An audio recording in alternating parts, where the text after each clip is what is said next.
Welcome to the Good Rookie Show. My name's Fahim. And my name is Nellie J, y'all. And we are Good That's Rookies. right. What's going on, everybody? Happy Good Tuesday. And guess what? It's the Good Rookie Show. Yep. So, everyone, we're so excited to have this distinguished guest on the podcast. Fahim, please introduce who we got. All right. So I'm definitely excited when we get to the For the Culture. We have a return guest who's been here before. Hopefully, we get to expand a little bit more of what he has in store and what he's bringing to the table. Let's welcome Chris Barnett to the podcast today. Chris.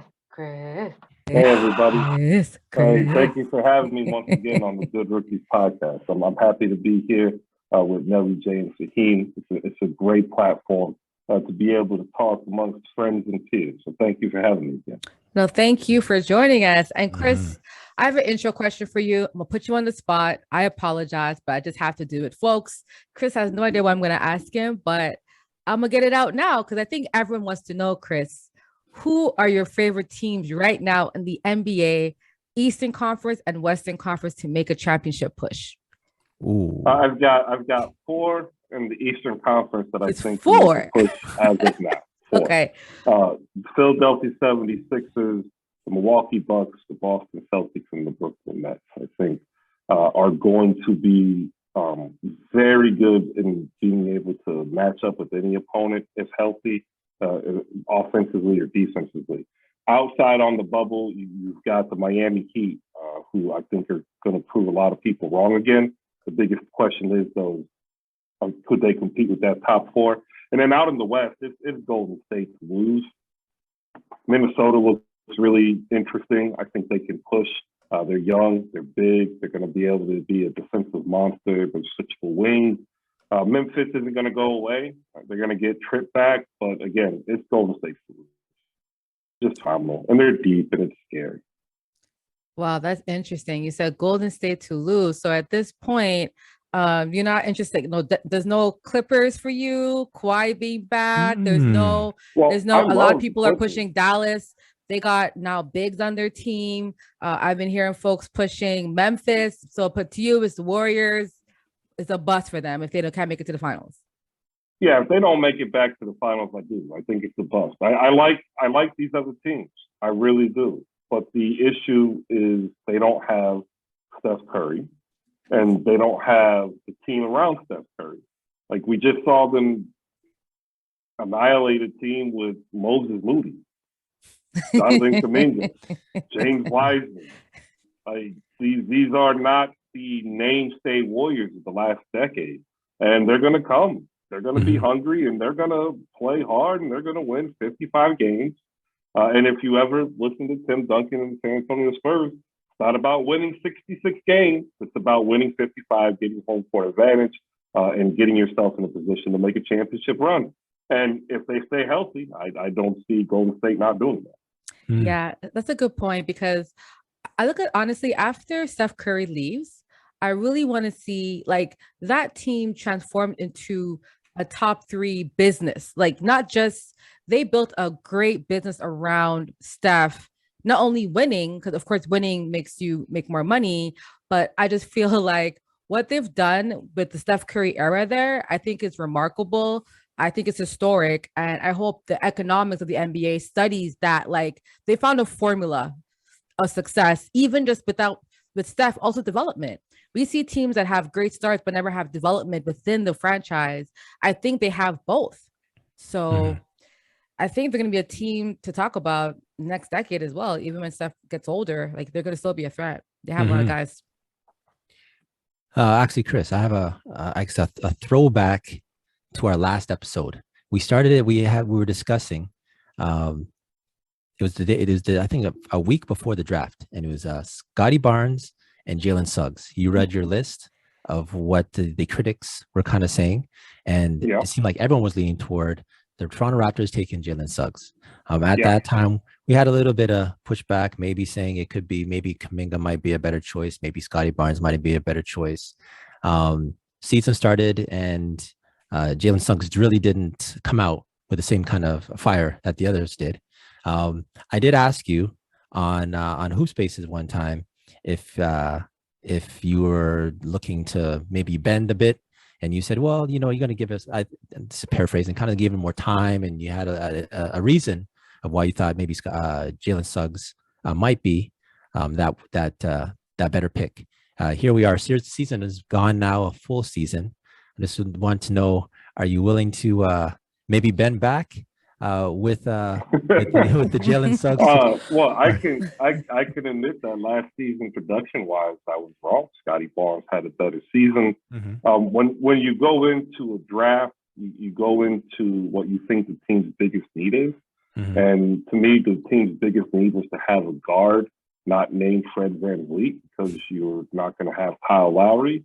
And if you look at your team right now, you lost Fred VanVleet.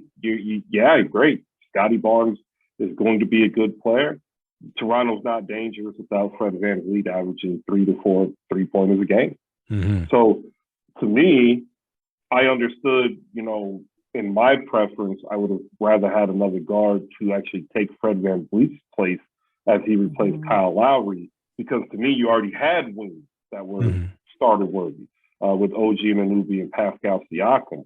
So, yeah, Scottie Barnes had a better season, but going into the draft, that's why you heard a lot of people say, hey, Jalen Suggs makes a lot of sense here, because when you looked at the roster at the time, you had the line right.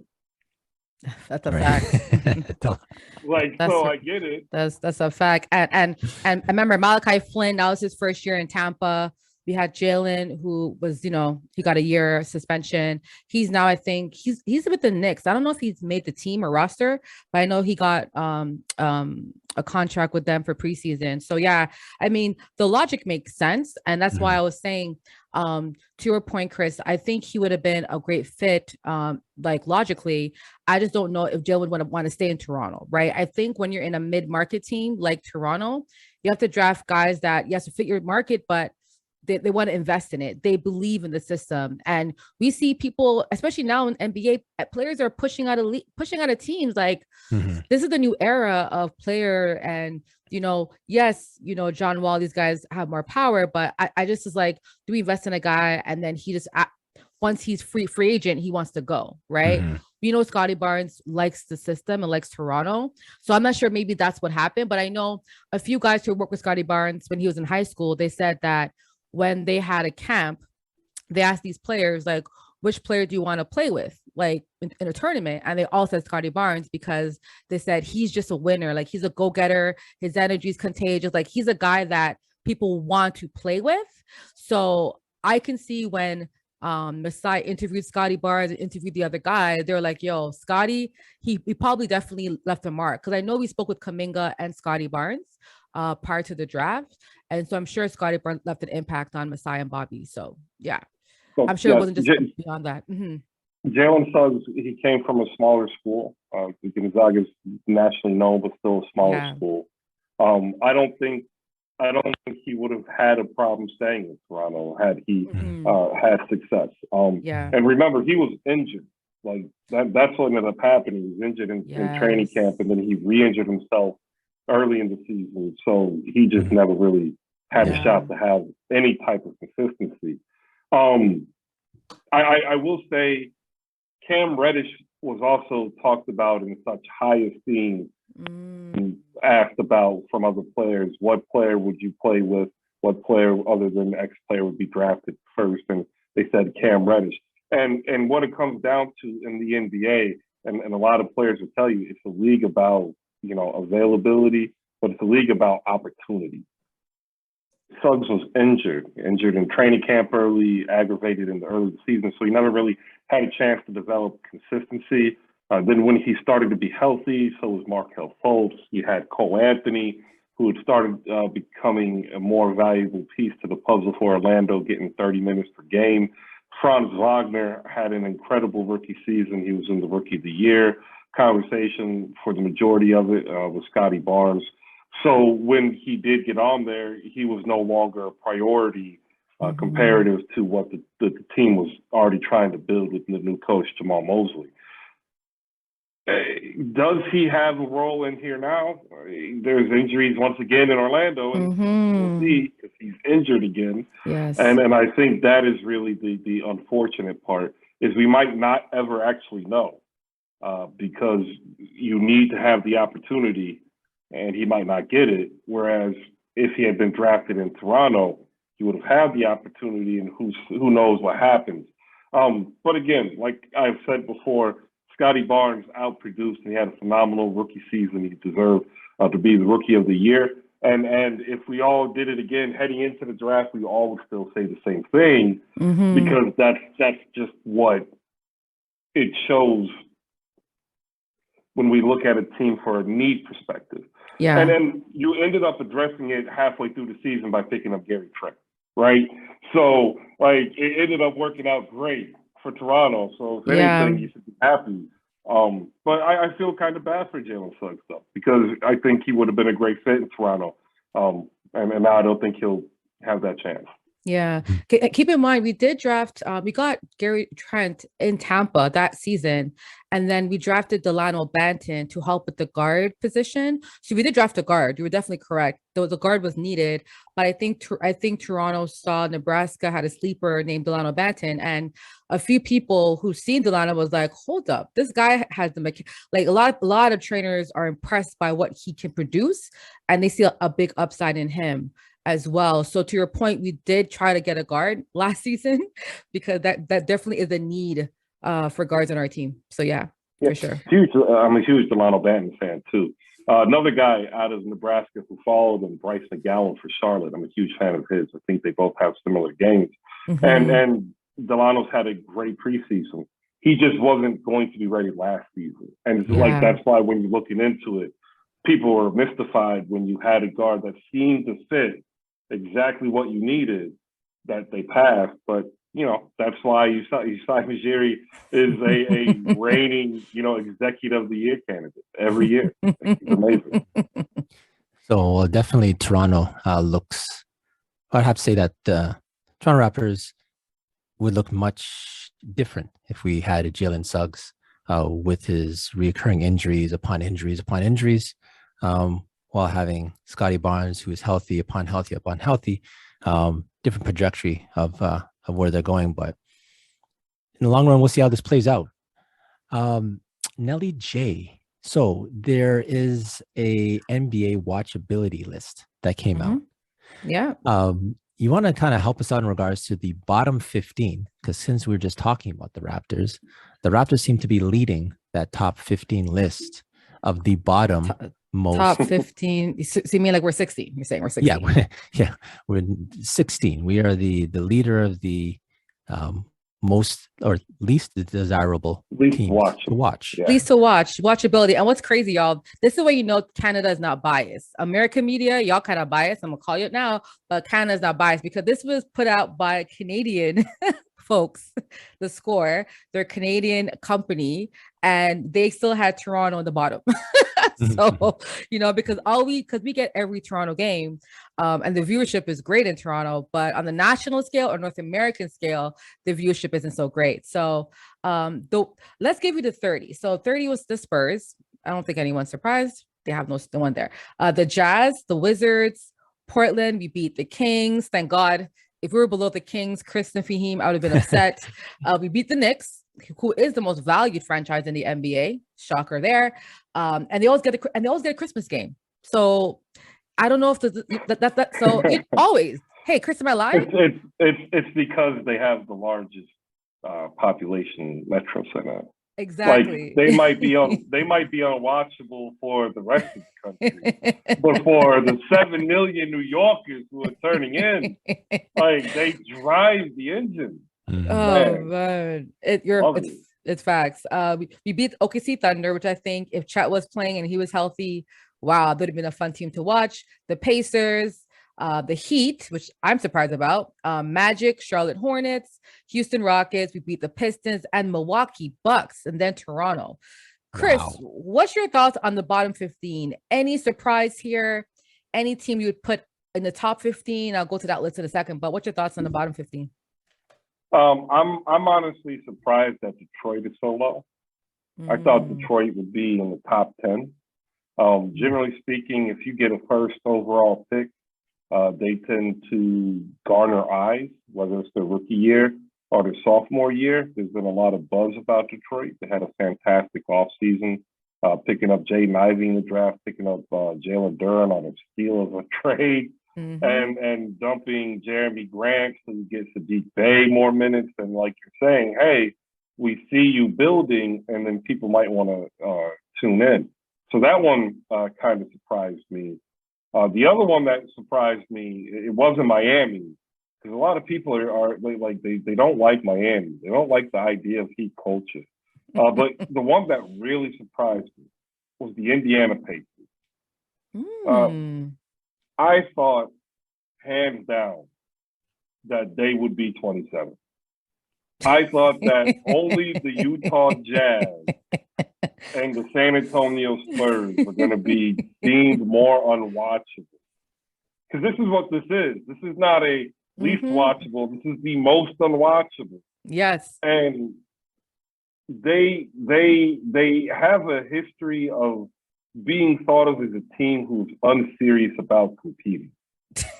And if you have a history or an image of not really trying to compete at the top levels, and your own fan base is like, I don't know if I'm going to tune into the game, because that's what they do, you really start to wonder, like, how did you get this high ahead of, the New York Knicks, or a team that has actually an exciting core now in Sacramento or Oklahoma City or Orlando.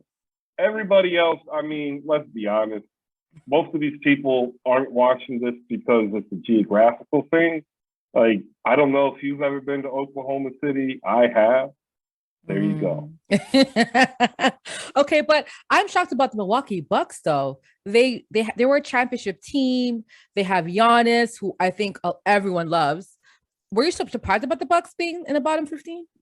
Nah, nobody's really paying money to watch, George Hill and Wes Matthews. Oh man! So despite Giannis, a Greek freak, he's not a bigger ticket enough to. No, it's well, again, like, you pay to watch Giannis. You're not paying to watch the Bucks, and yes, that's the problem. Like, so when these lists come out, this is less about how good a team is and then how watchable it is. And like, if you're watching the Bucks, you're just watching Giannis. Like, no one's watching Jordan Nwora. No one's watching Brooke Lopez unless he's doing something funny. And no one's watching Wes Matthews or Grayson Allen. They're watching Giannis. Agreed. Fahim, anyone in the bottom 15 surprised you? Any teams? Yeah, definitely Milwaukee. Let me just piggyback off with the point Chris was making and then throw this to you, because you're right. Milwaukee, outside of Giannis, not much happening there. But let me say this. If Milwaukee's playing, say Milwaukee goes to New York and plays the Knicks, or they go to New York, play Brooklyn, or they go to LA, play the Clippers, play the Lakers, like they go to other fan bases. And it's that fan base against Milwaukee Bucks. I would assume that's going to be a hot ticket that night, is it not? No, because you're you don't Milwaukee think that... Bucks. Go look at the historical trends of ticket prices. Right? It's the Milwaukee Bucks. Like, yes, it's Giannis, but it's the Milwaukee Bucks. They've never escaped being the Milwaukee Bucks. They will never escape being the Milwaukee Bucks. Again, this isn't about talent or winning. This is about watchability. And in people's minds, the Milwaukee Bucks are Milwaukee. Cheese, dairy, cow. Right? Like, Toronto Raptors. Yeah. Like, you hear Toronto Raptors. They're on this list. I actually enjoy watching them. I think it's partially because their play-by-play crew could be better. Like, let's be honest. Let's be honest. Let's be honest. It's true. And that's the issue. Like, individually, they're fine. But if you're saying, hey, I'm a fan of the Orlando Magic and the Raptors are on TNT, am I going to watch it? Sure. But, hey, my Magic are playing tonight and I have League Pass and the Raptors are playing the Knicks. I'm going to watch it? No. Why? Because it's in Toronto. Let me go ahead and listen in on this game instead because I like how they actually broadcast. Yeah, no, that's totally fair. So let's go to the top 15. So I'll start from the bottom 15 up. So we got the Bulls, Celtics, Phoenix Suns, then the Hawks. The Hawks guys are top 15. Minnesota Timberwolves, Philadelphia 76ers, the Cavaliers, the Lakers, Denver Nuggets, Dallas at number 6. Number 5 is the Golden State Warriors, 4 the Clippers, 3 Pelicans, 2 Memphis, and 1 the Brooklyn Nets. Now, Chris, what's your thoughts on the top 15?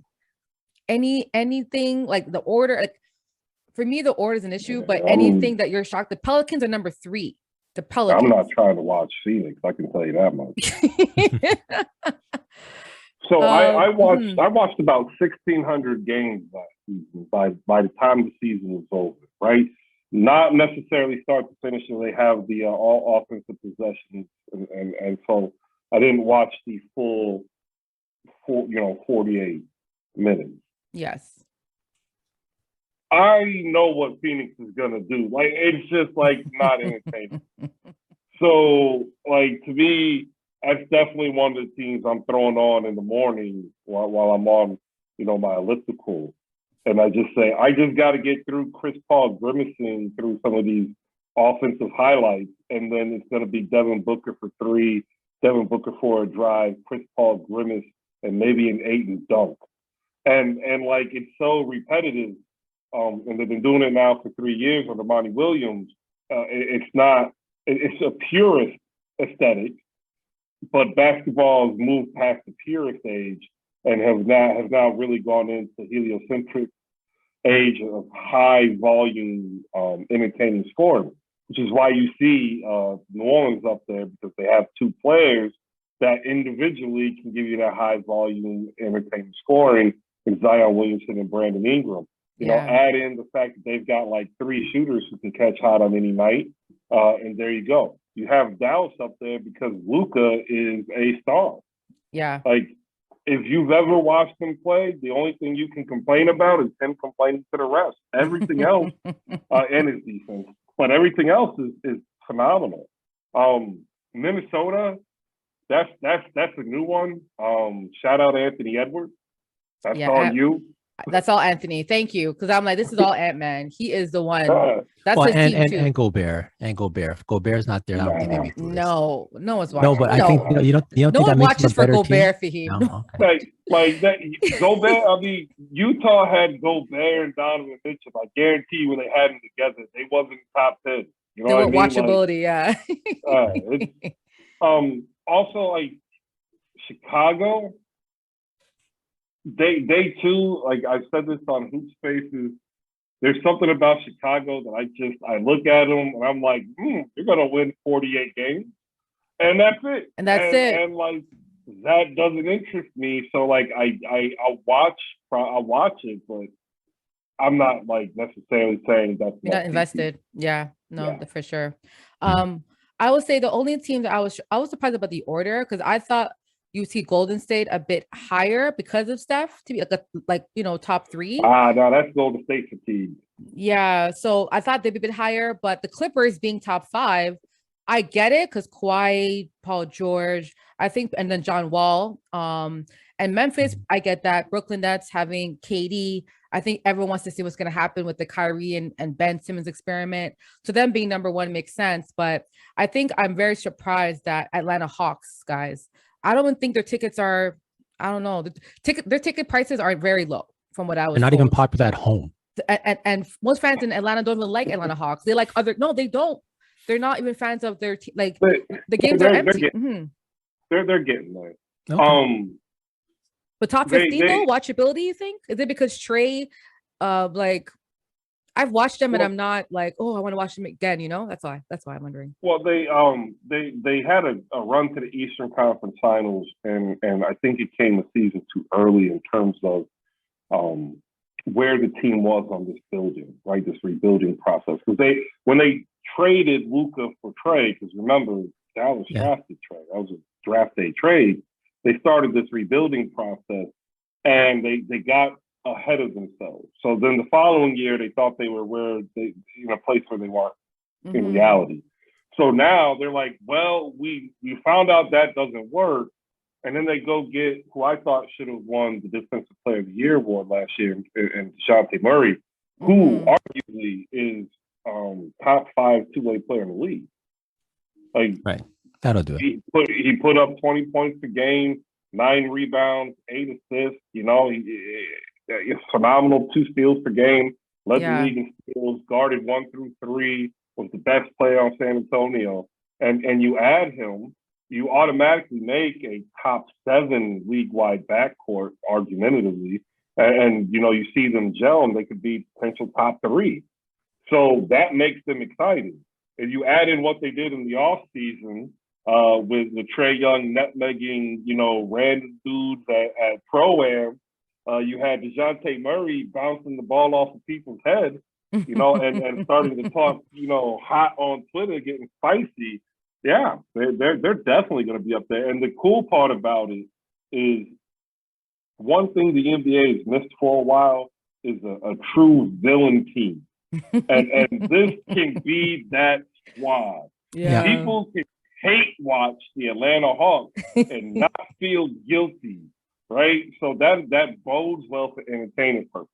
Expect to see a lot of them on primetime TV just because of that. So, Chris, I have something real quick for you then. So you'd mentioned about Dallas and Dallas being exciting, Luka, right? Dallas and Milwaukee, to me, are the exact same team, aren't they? Like, outside of Dallas, there's no one on Dallas that you really want to see.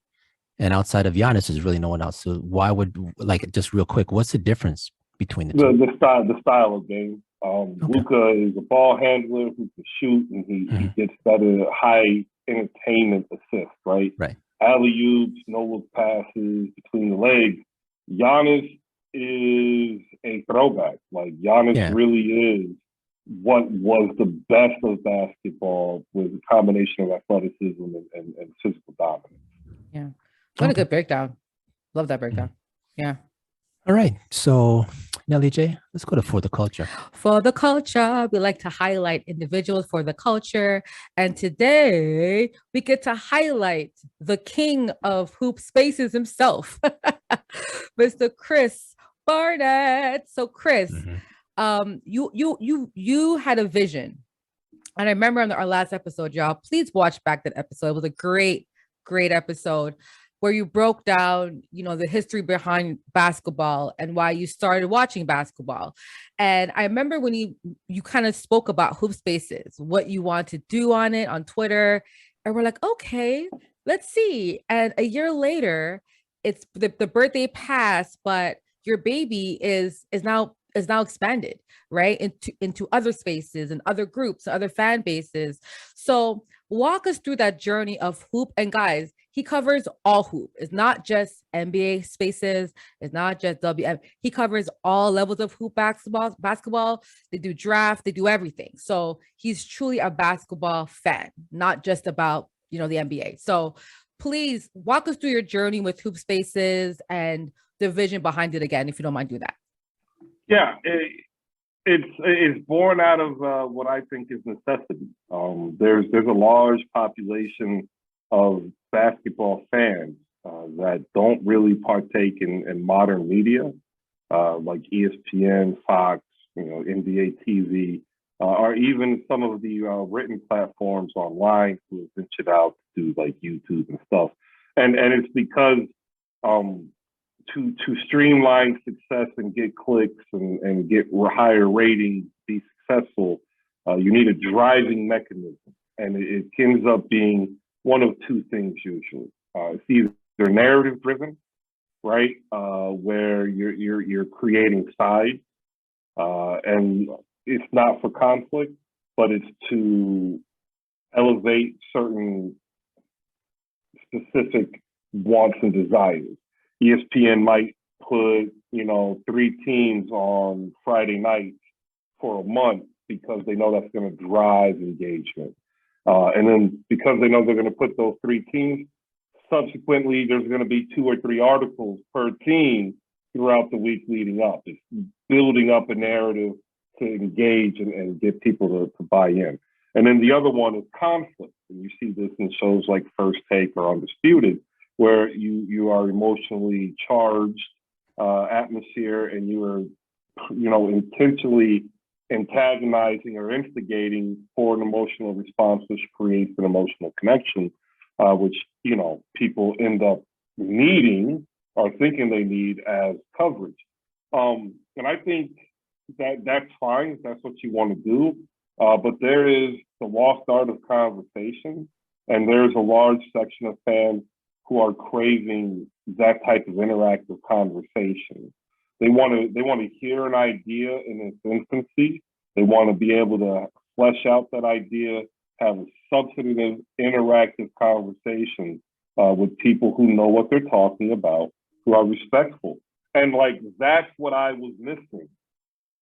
I wanted something better. I wanted to be stimulated about basketball instead of being told why I should be watching this highlight 30 times in the next 2 hours. I don't need to be told what's beautiful about the sport. The sport is beautiful, which is why I don't need it to be the NBA. I can watch high school basketball. I can watch women's college. I can watch college. I can watch international. I can watch the W and be a fan of basketball. And what ended up happening is that created an idea of a platform that was more centered on equity of voice, right? As opposed to driven by what my personal opinion is. Now, I'll answer all these questions. I've got no problem. I love to talk. But the whole genesis of it was the ability for you to come up and talk, for you to feel secure and safe in your fandom and remove, the access to engagement by saying, hey, I'm just like you. I'm here and I want to talk ball because I love it, not because, I'm here to sell you on what we got playing on Friday night, right? And once we're able to show people that it could be done, and when I say we, I mean I, because I'm the one doing it, people are like, hey, how did you do that? And I'm like, wow, it's not that hard. Let me show you. So then the second part was, hey, you say you have a passion for the game and you say that you want to, maybe make a career out of it or just enhance your own fandom. Let me show you what I do. And you can do it too. And when that is a beautiful thing that we created, and it creates equity. The other person now feels like, wow, I can do this. I'm just like him. I'm just like her. And that builds a community that's really been missing, in sports. And that's really, in a nutshell, best I can give you a summary of the idea of it. Now, how we got here, that's a whole other story because I don't know why people like me. I'm not funny. I'm not engaging. You are funny I don't though. know basketball. And I hate French fries. He's just a guy, y'all. He's just a guy. Food takes. So, so I do want to say this, Chris. You provided us an opportunity also through HoopSpaces and now our new venture with Raptors Live TV through your HoopSpaces. I liked that you mentioned in regards to equity and, giving other people an opportunity to show their voice and display their passion for their team. You're very well-rounded in regards to the NBA. You may have your team that you have. Philadelphia, y'all. Philadelphia 76ers, for those who don't know. Most definitely. But, you're objective, you're fair, and you make a safe place for everyone to come in and give their voice.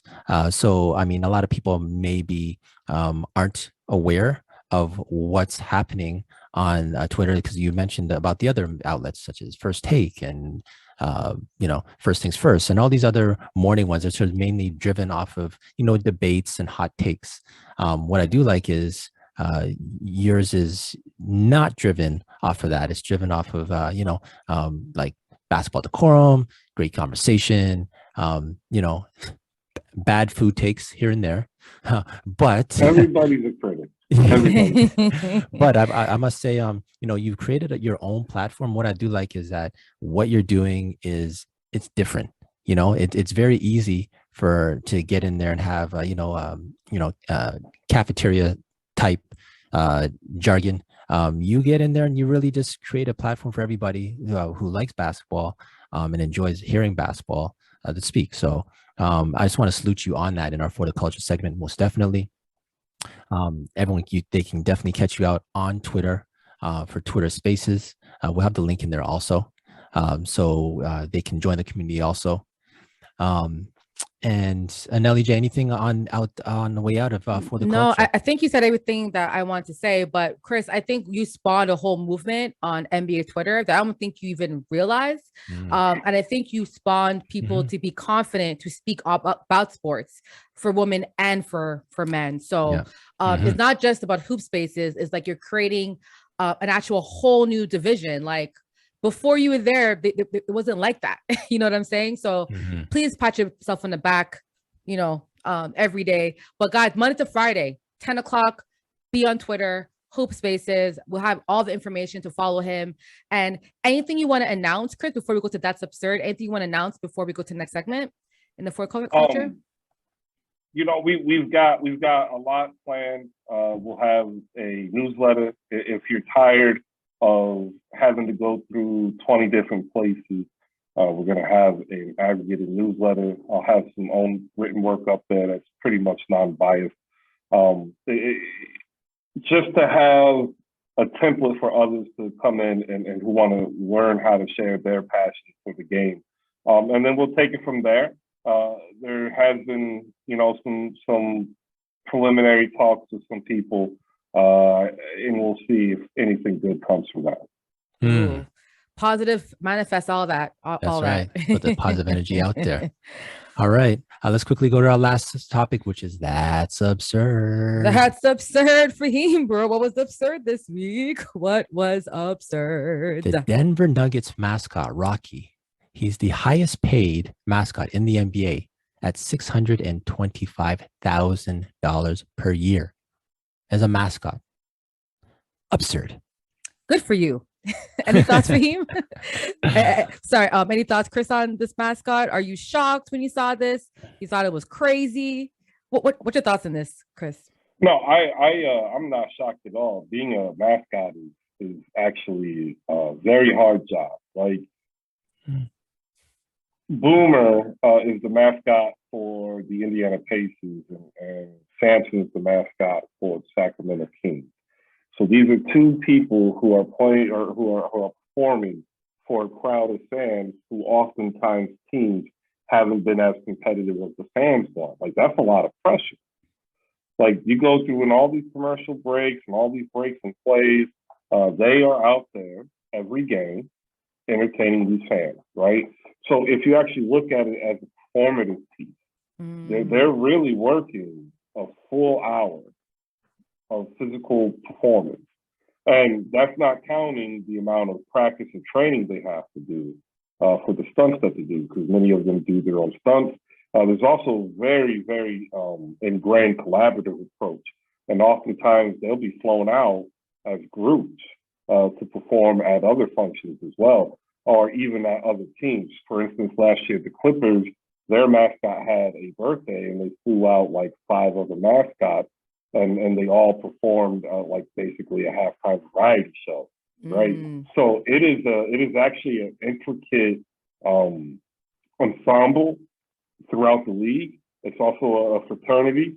Well, actually, I want to say now both sorority and fraternity, because there are female mascots as well. Wow, I didn't know that. Okay, I didn't know that. The pay, however, is only recently skyrocketed, where you're thinking it's absurd.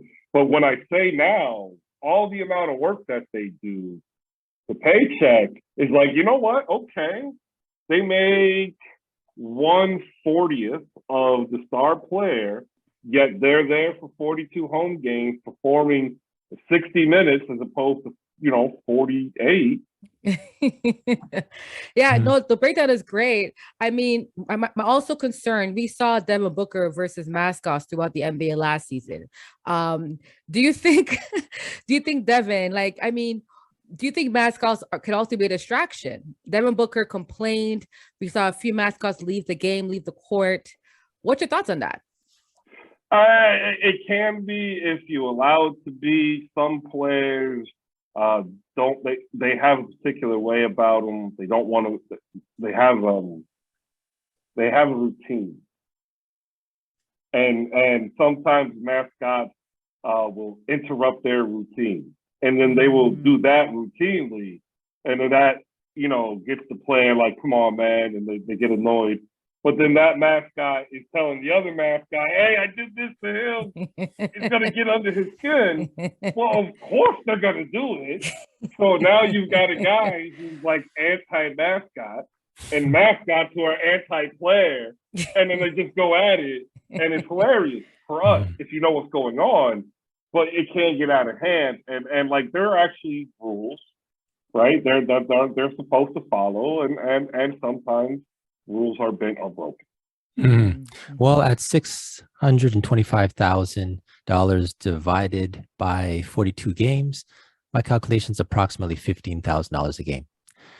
Don't forget, though, like, that's just the game. Yeah, I get it. Yeah, all the community events. Yeah, they do all the events throughout. They do more than just home games. Because remember, they do camps and everything. Yeah. That is a full year job. He's paid, so I'm not hating, but the number seems absurd. Good for you. And on that note, Nelly J, let's close it out, Fahim. So before we close it out, we want to give you a chance, Chris, to do a quick shout out. The floor is yours. Yeah, you know what? I love seeing people succeed. And over the last year, I've been able to see a lot of people that I've worked with succeed. So my shout out is to actually Nelly J and Fahim, because you two should be on that list soon about succeeding and possibly taking a next step. And I think the Raptors Live TV is going to be phenomenal. And I want you to just make sure that you wake up every day saying, hey, we're going to do it because we said we're going to do it. And then you'll see your success portrait. Thank you. My shout out. Thank you, Chris. Appreciate the shout out. My shout outs to you. HoopSpaces, keep rising, keep getting more sponsors, keep doing it all. And we'll be there to support you throughout everything. Yeah, my shout out's the same. Chris, enough respect. You're an OG in this space. Definitely someone we look up to. So we thank you for the opportunity and allowing us to be part of your community. So it's much appreciated. And on that note, Nelly J, let's put it in the books. That was a good rookie show. If you had a good time, you enjoyed yourself, please like, subscribe, and tell a friend to tell a friend. Fahim. On all platforms that you're looking for us. That's a good rookie show. And we out. Peace. Thanks, Chris.